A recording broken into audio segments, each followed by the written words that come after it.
មានគេជុំនោះកន្លែងបងហើ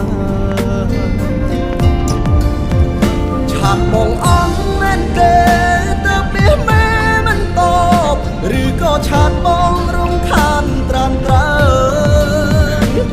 សុកក៏ស្ងាត់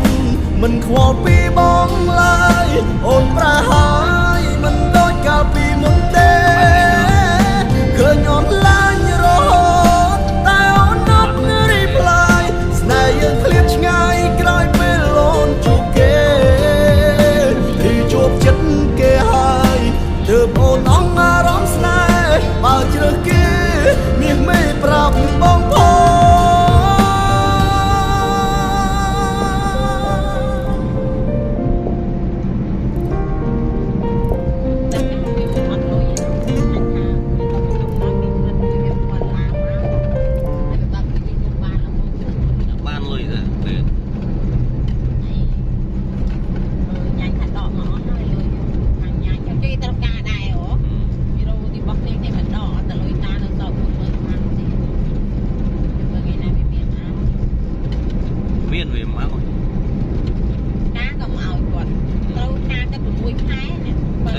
5 លានកាត់2 លានដល់3 លានឯតាវិញ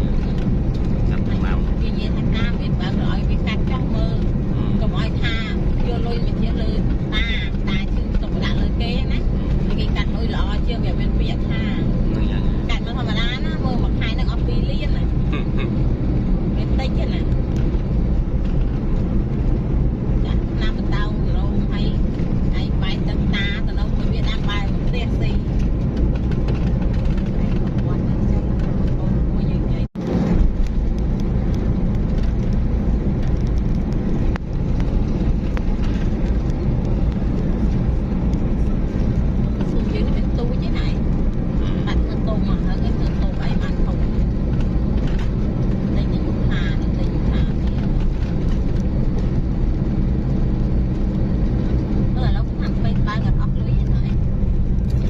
បាន gây cro